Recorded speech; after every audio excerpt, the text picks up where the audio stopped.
Coming up on the bench, one of the most anticipated season openers in recent memory. Syracuse faced number 24 Tennessee in the Aflac kickoff game. Oh yeah, we got the duck in our studio. And down in the ATL, Fran Brown had a chance to prove year one wasn't just a honeymoon. Were the Orange ready for the big stage?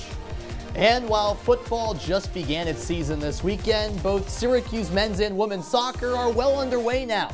The men had a chance to ride some momentum off a road win at Loyola into clashes with both Penn State and Yale. The women, on the other hand, wrapped up a 3-game road stretch down at Princeton with one player on the verge of a milestone. Records all over the place at the start of the season. It may be just the first week of field hockey's campaign, but they have already rewritten history. A demolition, an annihilation, an obliteration. I don't know if any of those words can accurately describe SU's season opener on Friday. But Sunday, things got a little bit more interesting as an NCAA tournament regular came to town. And heading indoors now, Syracuse Volleyball had the busiest weekend of anyone, with 3 matches in as many days to open up the campaign. Could the Orange begin this season with the weekend sweep like they did a year ago? Well, you'll find out the answer to that and a whole lot more on a jam-packed On the Bench, which starts right now.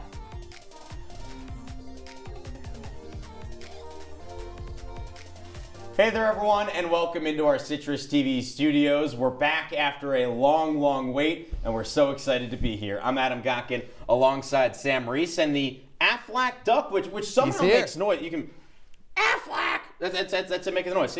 Yeah. Aflac. It's pretty cool, isn't it? Well, as much as I'd love to play with our little buddy right here for the next 45 minutes, we've actually got a whole lot to talk to, so let's get straight into our headlines of the week.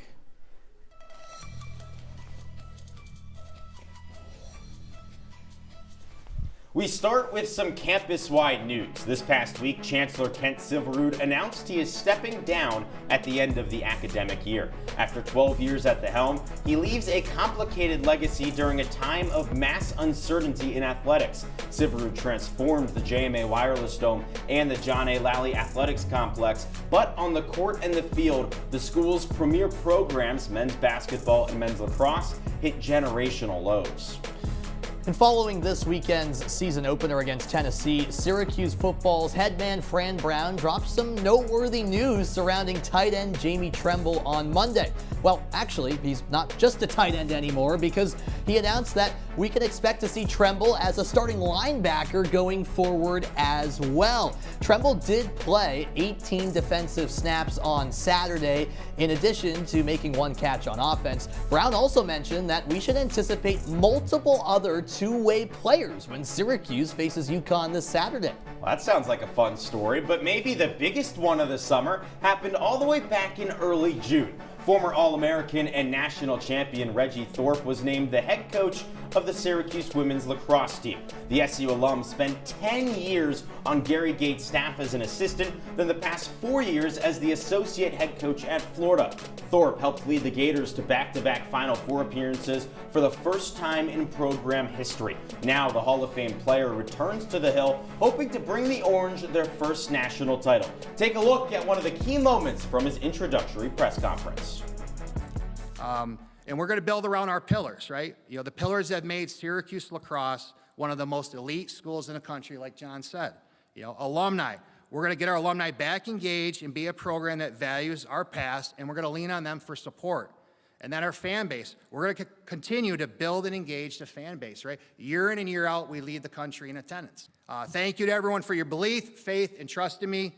Amy and I are so excited to lead this program and help bring the first national championship to Syracuse University women's lacrosse. Thank you. Well, if that doesn't get you fired up, I don't know what does. But something that gets me maybe a little bit more fired up than women's lacrosse, I hate to say it, I am a lacrosse guy, it's football. And we've waited long enough. Game 1 of year 2 of the Fran Brown era, an opportunity for Syracuse to make a statement to the nation. The Aflac kickoff game against one of the blue buds of the sport, number 24 Tennessee. But before we show you the highlights with all the hype and magnitude of this game, our reporter Avin decided to test some fans outside the Mercedes-Benz Stadium.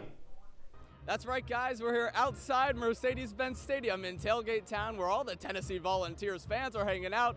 right before they face off against Syracuse in the 2025 Athletic Kickoff game. So we're going around asking all these Tennessee fans how much they know of ball, how well they know the players on their own team and on Syracuse. The only catch is all the players I'm asking them are not playing in this game. Let's see how they do.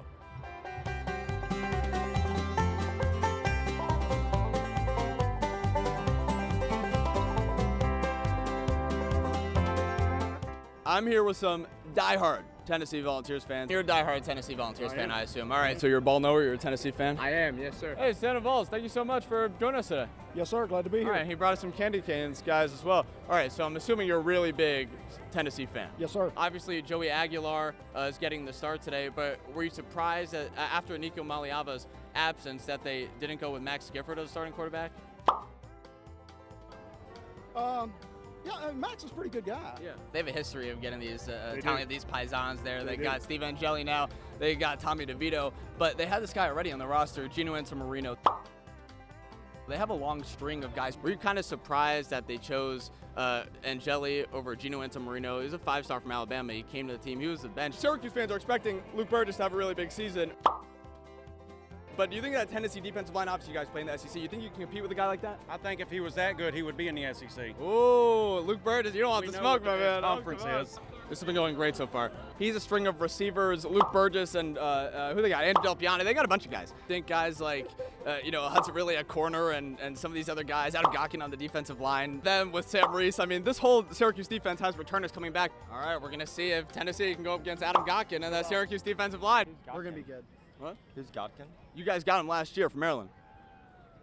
I don't think he's going to be playing. Well, I'm more of a thinker and more of a down to earth guy than some Tennessee fans. And you also have more hats on your head than any person I've interviewed so far. I do. I've felt them get on. How many do I have on right now? I believe maybe 6 or 7. Okay, 6 or 7. Okay. 1, 2, 3. Come on!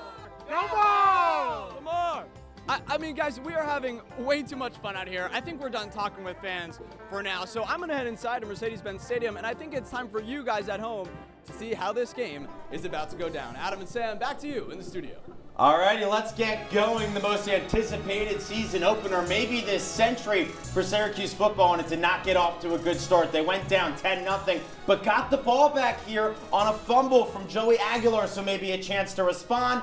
But no, on the next play, Steve Angeli fumbles it, and it's picked up by the Colorado transfer, Colton Hood. He takes it back to the crib, 17-0 Tennessee at the end of the first quarter. We jump ahead to the second, 4th and 10. Angeli's got to do something here, and he finds his new #1 target, the Texas transfer, Jonte Cook. Now, next drive, Joey Aguilar drops back, and he's got his man, Braylon Staley. He just straight up beat the freshman, Demetrius Samuel. Sam got targeted a lot in his debut. That was a trend early on in the first half. Tennessee exploited it too. Cuse got the ball back and scored a touchdown with Jonte Cook. That made it 24-14, but Tennessee added on another one at the end of the half to take a commanding lead. Into the third quarter, first drive, SU needed something, but ball tipped up into the air and intercepted by Jeremiah Thielander. So we jump to the fourth, Tennessee up 38-20. The Orange really need something, and Angeli showing off his magic. He finds David Clement, first career catch for the junior tight end, and then later on in that drive, Yasin Willis punches it home, his third tutty of the game. That made it 38-26, but the Tennessee offense never stopped. Syracuse had a chance on the goal line. It would have made it a 2-possession game if they scored there.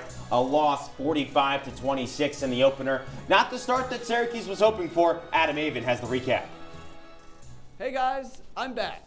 Syracuse football, well, not so much.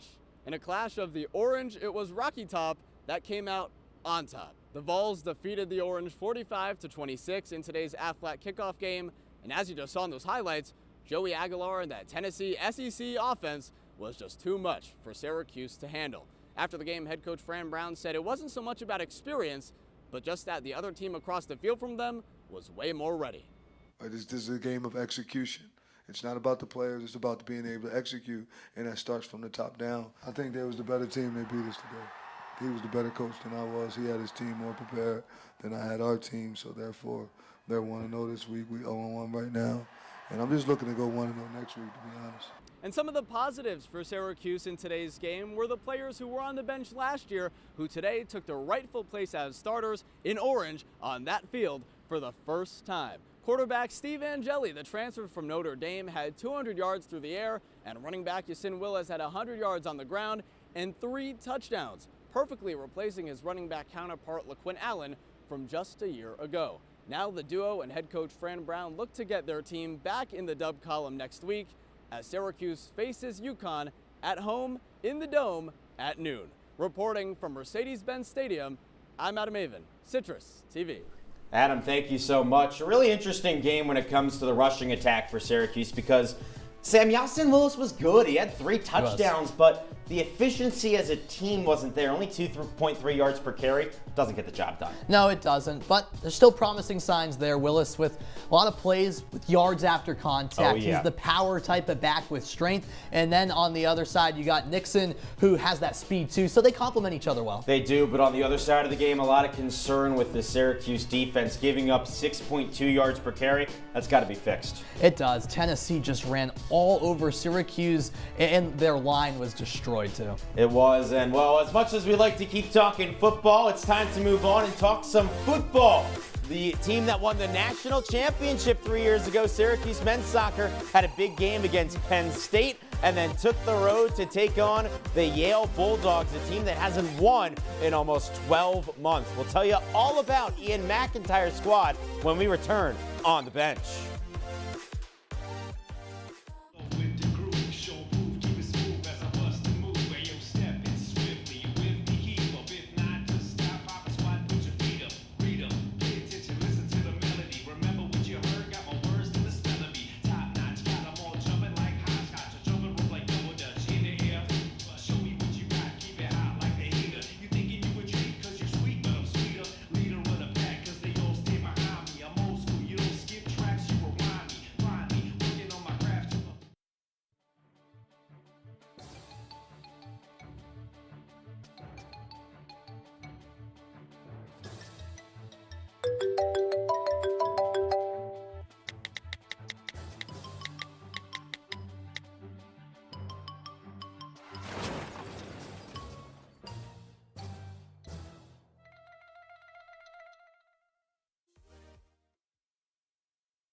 And just like that, we're back on the bench with Adam Gotkin. I'm Sam Reis. The fun's just getting started. We still have a whole lot more to cover. Adam mentioned it, as much as we love talking American football, it's time to talk the real football, dare I say. We're both pretty big fans of the sport, so this is fun. Oh yeah, this is awesome, especially the Syracuse men's soccer team after they won the national championship our freshman year.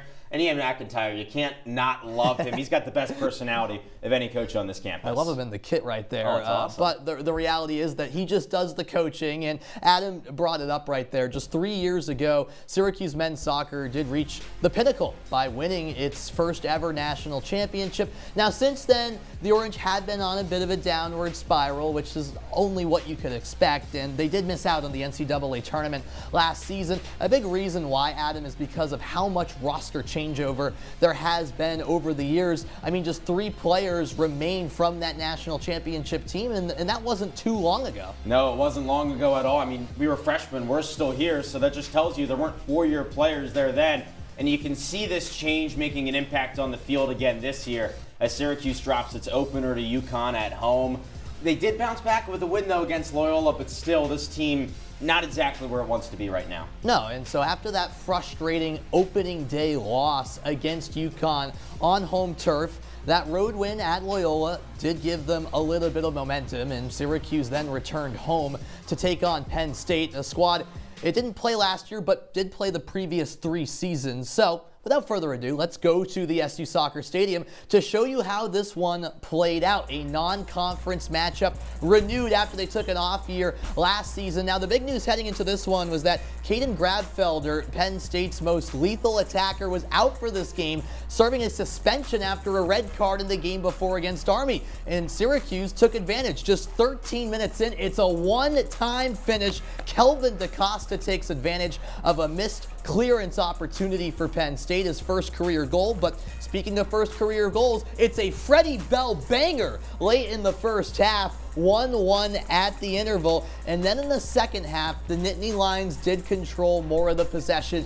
and created more of the opportunities. But Tomas Hutt said, "Not so fast, Penn State. I'm here to play." Woo! Look at that save. It's brilliant. And this guy was brilliant all game long in his second year as a starter. He really wasn't tested that much in the first 2 games. He was up to the test today and gave Syracuse a chance to win it. Landon Darko, 1v1. Oh, goodness me. He can't get past Jonathan Evans. The netminder comes out to deny him with 20 seconds left, and Syracuse has to settle for a draw, something they did 2 years ago at Penn State. These teams do have quite a bit of recent history and a lot of competitive games as well. One of those old school rivalries, Syracuse and Penn State. They've got a home and home coming up in football. I think that this is one of these rivalries that we need to see. Really the true 2 powers of Northeast College athletics. But as you said, a draw for Syracuse. They really wanted 3 points in that game, and after another lost opportunity for a win at home, Syracuse desperately needed to bounce back.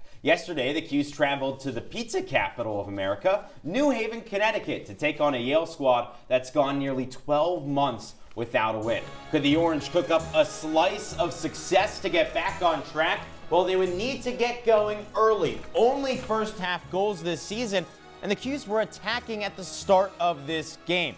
A good opportunity at the beginning of the game from Carlos Zambrano, but it's just barely stopped by Conrad Lee, the keeper for Yale, and he was incredible. This was just the second start of Lee's career, a 5th-year college athlete, his first ever home start, but he couldn't be incredible for too long because here he lets up the rebound. Landon Darko, the freshman, finishes it. His first career goal. Syracuse leads 1-0 at the break. We jump ahead to the 54th minute, and a defensive miscue there, but luckily Garrett Holman bounces back. Tomas Hutt picks it up. Then Syracuse on the attack, and you can't do that. A nasty slide tackle in the box from Diego Zaffanella. That's a yellow card, a penalty, but Bright Nudernucci, not good there. Just can't finish it. Syracuse does have a chance towards the end, but the finishing has been an issue ever since this team won the national championship.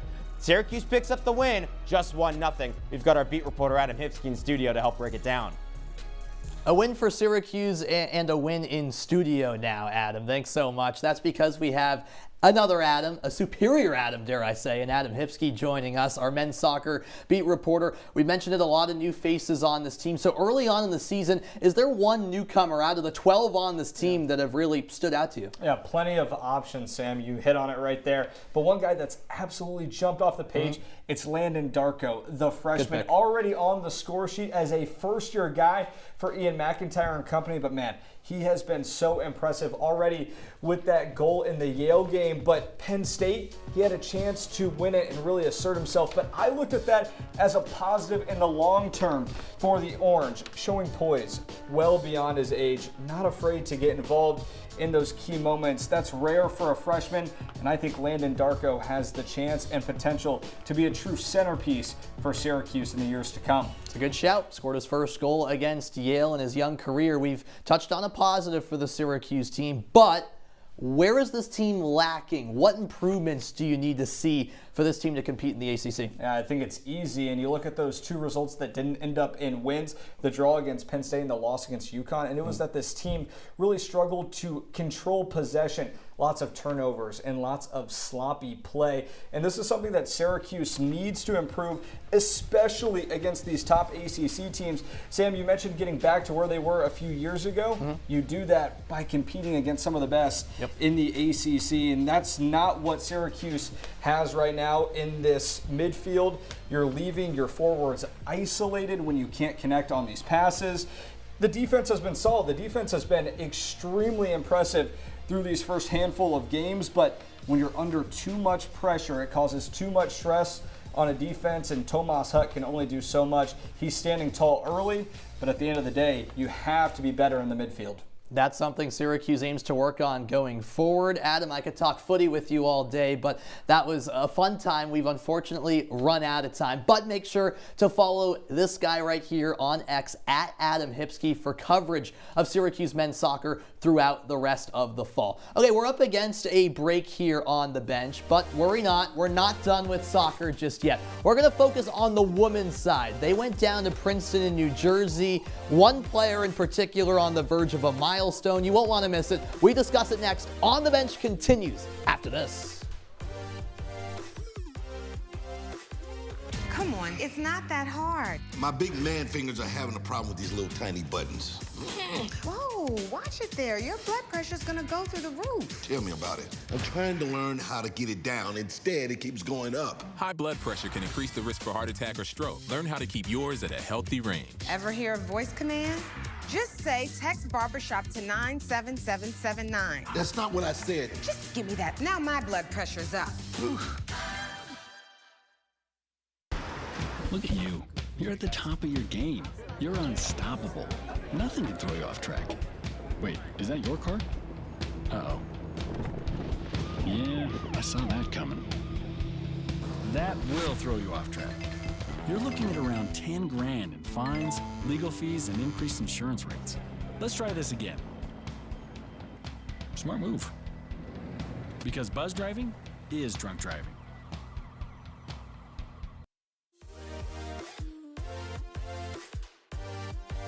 And we're back on the bench. Adam Gotkin and Sam Reis still talking some footy. And for those of you who don't know, here at CitrusTV, we have an intramural soccer team. We call it Deportes. And you got two of your top guys on the team right here. Before we continue on, because we have this platform, Sam, I need you to give a message to everyone else in our division this year. Oh, well, if you're playing me, watch out. I come out with, as a fierce competitor, I will score a hat trick every game this season. Fire me up. I cannot wait for the season.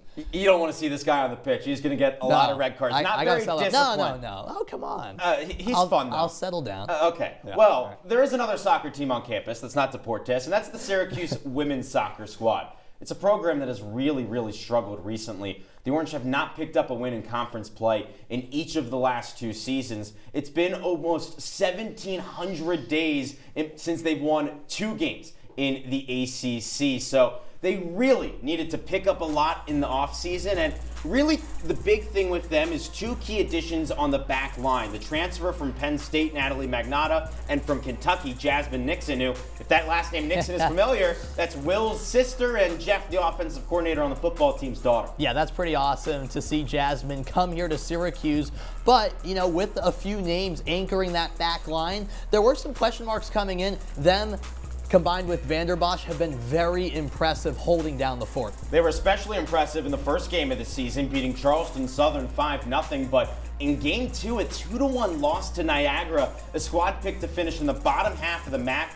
Definitely a bit of a surprise. They bounced back with a blowout win over Canisius, beat Holy Cross, drew a rough Quinnipiac squad. So it's been really up and down for Nikki Thrasher-Adams' squad to get things going, but Syracuse had a chance to end the month of August on a positive note. After a trio of 3 5-hour bus trips in the midst of the first week of classes, SU student athletes took on a team that still hasn't started school, Princeton. But I bet you those nerds were still studying for fun.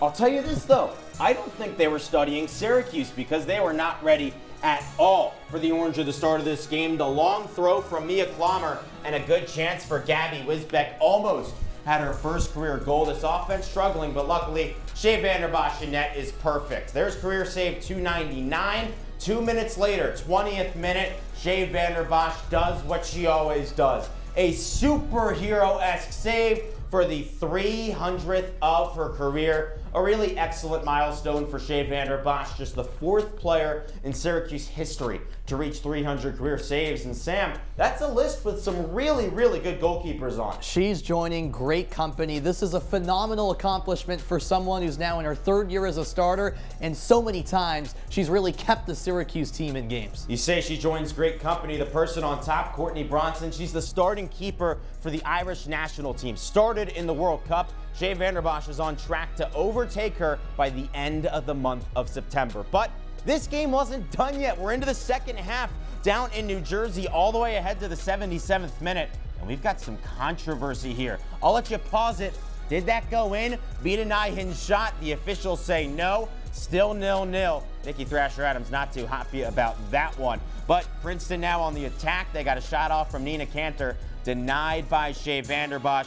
You see that big disparity with the shot total? That's something else that Nikki Thrasher-Adams wasn't too happy about, the scorekeeping. She thought that those shots were a little bit unfair, but you know what? Shot or not, Vanderbosch is going to stop it, and she did her best to keep the clean sheet. Now a chance for the win. 90th minute. No, just sails over the bar. Mia Klammer can't get it into the back of the net. 0-0 the final between Syracuse and Princeton. Let's go to Sam at the wall with Cole Purvis. Thanks so much, Adam. That's right. Back at the wall, I've swapped out Adam Hipsky for Cole Purvis. I'm happy to do that, as much as I do love my Adams here on OTV. Cole, great to be with you. The Syracuse team, even more underway than the men, starting the season a week earlier. And Shea Vanderbosch, one of the key parts of this team, as has been the case the last couple of years. With her playing as well as she has, do you feel like her impressive play has been rubbing off enough on the rest of these players to really step up, whether that be on the attack or elsewhere? Well, Sam, I think it's starting to, but the truth is Shea Vanderbosch on this Syracuse team is like a Bugatti in a trailer park. One of the best goalies in the entire nation on a team that leaves a lot to be desired. But I will say, Sam, that the Syracuse backline has really developed. It's a group of 3 newcomers: Jasmine Nixon, the Kentucky transfer, Bree Bridges, the freshman, and Natalie Magnotta, the transfer from Penn State. Excellent in that scoreless draw versus a relentless Princeton Tigers offense to hold the Tigers to no goals on the day. And they're starting to work better in this 3-5-2 that Coach Nikki Thrasher-Adams has employed. The problem has just been offensively. Just 1 goal for Syracuse in the past 2 games. So they need more scoring output, but the defense is really, really coming around. So I have a feeling I know where the answer to this next question is going. You mentioned the goal scoring has been lacking. So what are some players that you really want to see step up as non-conference play wraps up pretty soon? I'm going to go with Ashley Roush. She had a hot start to the season. In the opener versus Charleston Southern, had 2 goals as well as an assist, but in the past couple contests has cooled down a little bit, and as a result, this Syracuse women's soccer offense has scored less goals, like I just mentioned, 1 in the last 2 games. She's Coach Adams' most trusted player. In fact, in a recent match on the road at Quinnipiac, Roush played all 90 minutes. She's a workhorse for this team, and she has to continue to facilitate this offense. And she's a leader, being a 5th-year super senior with a bunch of freshmen and sophomores playing significant roles on this team. They're going to look to her as the catalyst for this offense going forward. Roush, certainly a veteran on the squad. Her next chance to step up Thursday against Binghamton. That's SU's next test. A non-conference matchup that Syracuse has won recently, but a lot of close games. What should we expect on Thursday? I think we should be expecting a win from Syracuse. Coach Nikki Adams always talks about how brutally unforgiving this ACC schedule is for Syracuse women's soccer.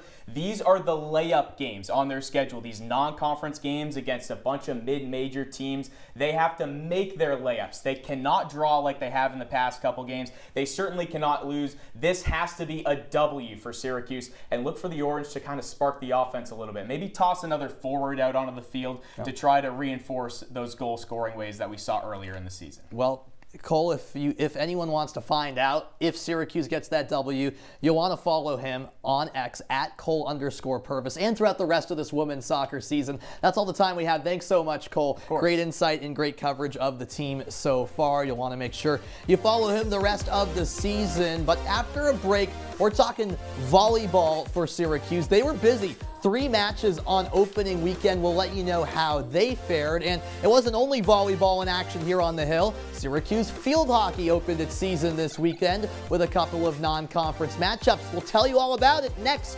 On the Bench continues in a moment.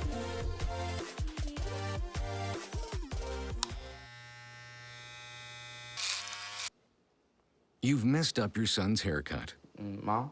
Do you A, try to fix it? Like it never happened. B, work with what you got? Or C, show solidarity? Thank you, baby. As a parent, there are no perfect answers. But you don't have to be perfect to be a perfect parent. Thousands of teens in foster care will love you just the same. Well, Thomas, you've got pre-diabetes. But with more exercise and a change in diet, it can be reversed. I've tried exercising. It just makes me hungry for bacon. I love bacon too. And who really likes to exercise? Not me. Me neither. Nobody. So we're good? What? Oh, you still have prediabetes. Big time.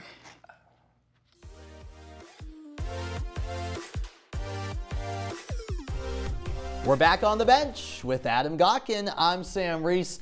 A cool part of this time of year is that now all fall sports are underway. That includes field hockey, and it's so fun following all of these sports. We've got so much to talk about, Adam. Oh, it's incredible, and for two sports sickos like us, it's awesome. I mean, we can turn on the TV on a Wednesday at 1 p.m. and watch field hockey. Nothing better than that. Absolutely. And speaking of field hockey, just like a year ago, 11th ranked SU opened up this season against Lock Haven, but this time it was at home. In 2024, the Orange shut out the Bald Eagles 9-0. So the question was, in 2025, could they do even better? Well, let's go to JS Coyne Stadium to find out. And let's just say that the Orange set the tone as early as you basically possibly could in this game.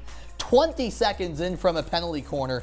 Who else but Bo Von Kempen? Not bad. Not bad at all. She wastes no time scoring her first goal of the campaign, led the team with 15. There she is on a penalty stroke. That was her fourth already in the second quarter. Syracuse was up 5-0 at that point. And speaking of 5, Von Kempen would score 5th in the first half here. It was 8-0 Orange. That was all in the first half. That's how lopsided this game is. Then we go into the second half, and Bo Von Kempen, she's done it again. 6 goals, a program record, a hat trick ×2. This time Carson Beatty joined in on the fun. Von Kempen, by the way, with the assist that time. Just a dominant performance from the Syracuse team. 15-0, the second biggest win in program history. What a way to start your season, not only for Syracuse, but individually speaking for Bo Von Kempen. You see there, she stands alone easily as the only player in Syracuse history to have that good of a goal-scoring production performance. Not bad at all. The sock trick, 6 goals in a game.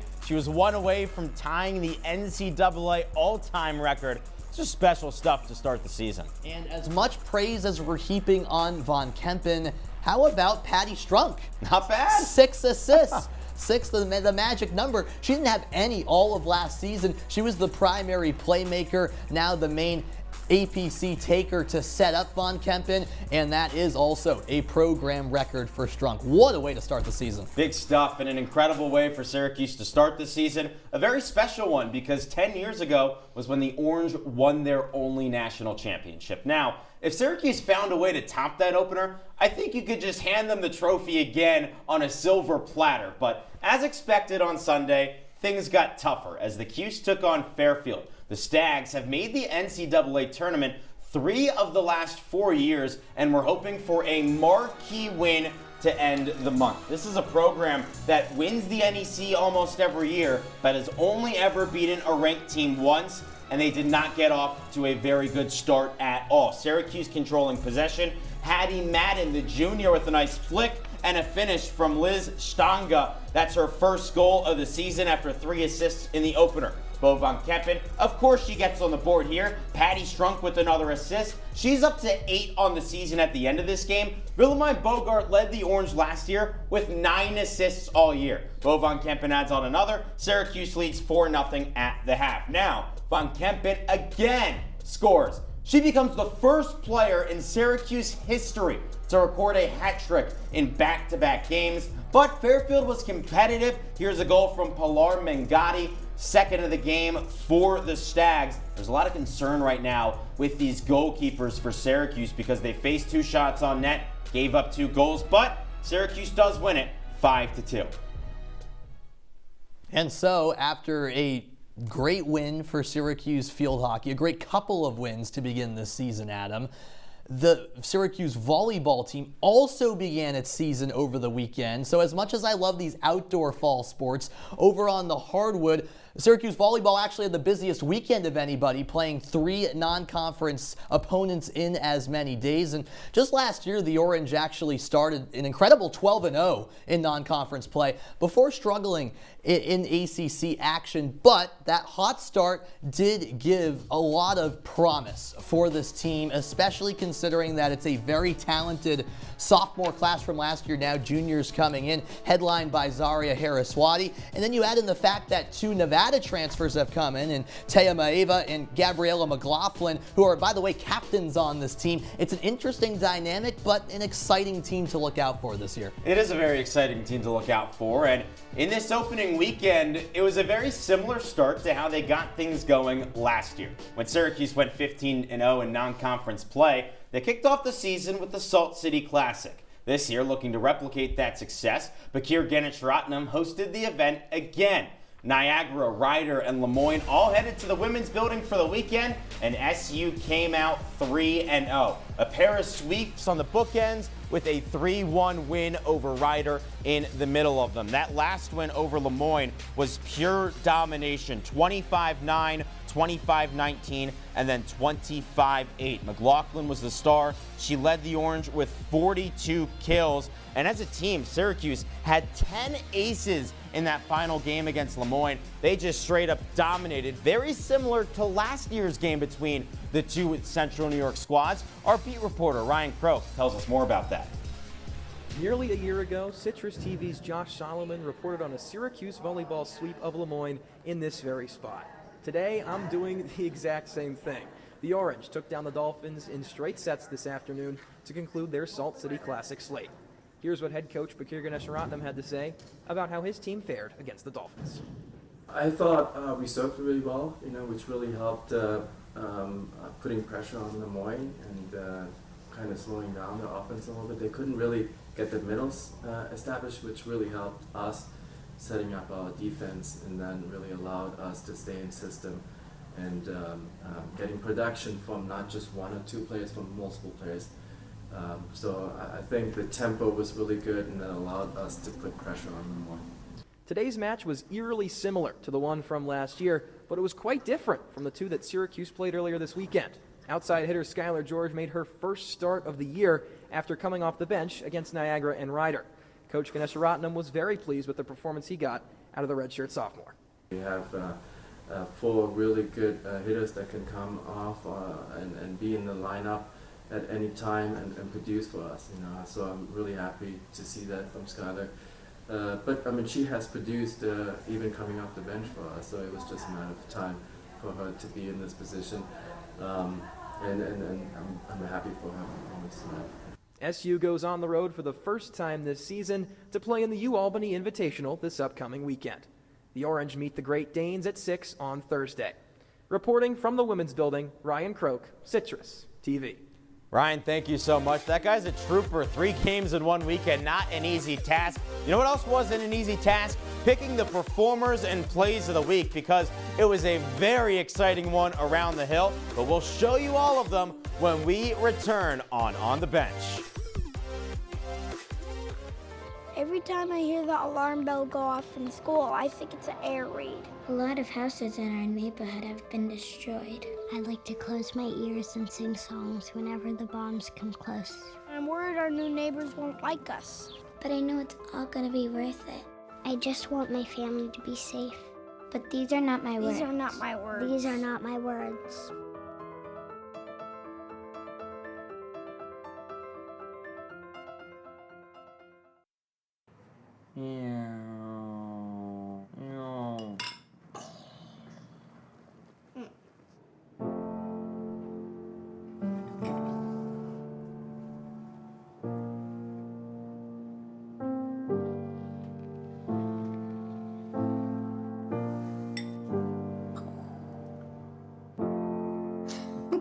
Visit aarp.org/caregiving for information on how to provide even better care for the person who wants to.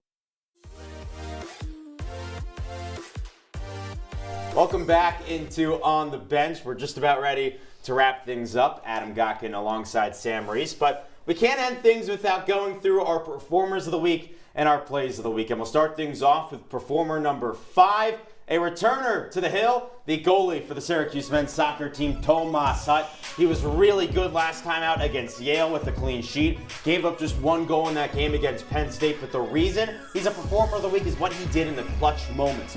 4 of his 5 saves in the last week in the second half. Sam, he stepped up when it mattered. Oh, he was unbelievable. Some of these saves you're seeing right here, the average goalie simply doesn't make, even at the top tier of NCAA soccer. Yeah, he's special. He is, and someone who's also special, and also a returner for Syracuse volleyball, though, Skylar George. Also a transfer like Hutt. Hutt came over from Army a few years ago. George coming over from Utah a couple of years ago. And now in her second season with Syracuse, she's really settling in nicely. She was great this weekend as an outside hitter.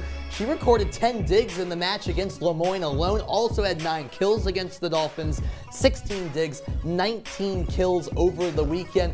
Not too shabby to begin your second year with the Orange. Stop me if you've heard this before. Performer number 3, also a returner. Someone who's been on the hill before, but not in the same role this year. Yasin Willis, he was the backup last year, now the #1 running back. And in the first game of the season against Tennessee, he was incredible. 91 yards and 3 touchdowns. And he's just a pure bruiser, trucking guys over and over again. He's a fun guy to watch, Sam. He really is. And while we're on the topic of returners, we're going to go to another one because Yasin Willis is someone who is getting used to his new role as RB1 for this team, but someone who's very used to that goalkeeper #1 position is Shea Vanderbosch, one of the best goalies to ever come through the program and reaching quite the achievement and quite the mark with 300 career saves. She also played just very well overall over the weekend at Princeton with a season-high 10 saves to really earn Syracuse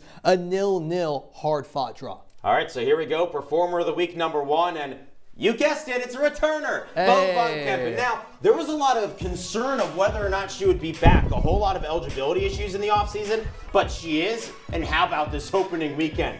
9 goals in 2 games. First SU player ever with hat tricks in back-to-back games. She was just straight up spectacular. She led Syracuse in goals last season with 15 of them.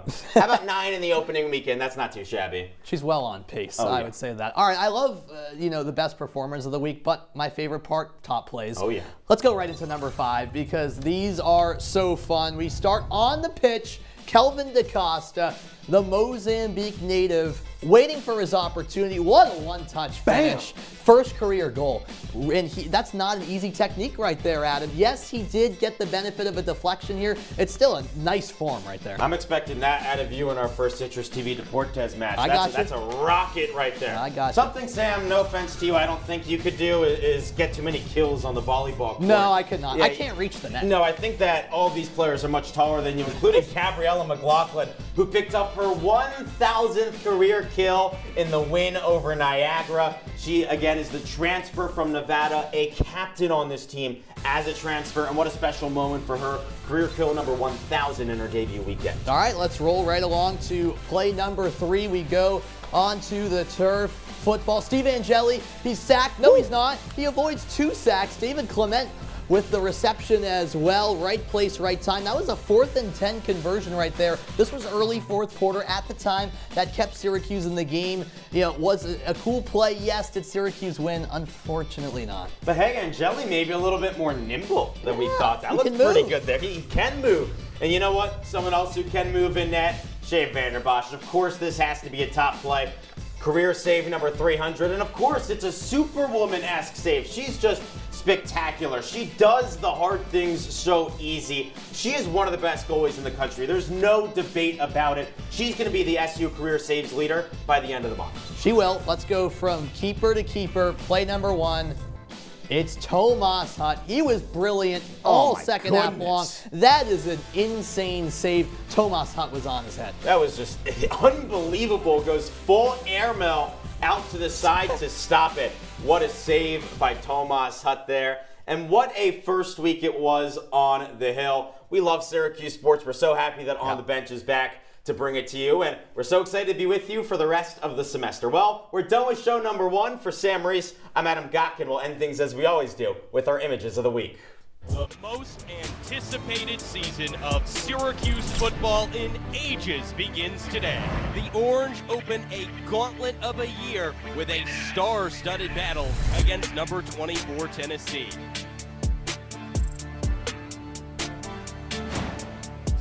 The Costa and in! Syracuse score their first goal at home in 2025.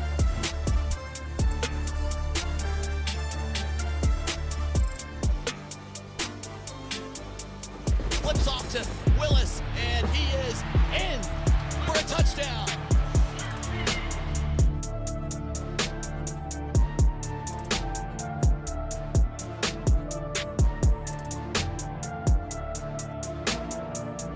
Victory formation, kneels down, and it's all over. A sluggish start for Syracuse turns out to be costly.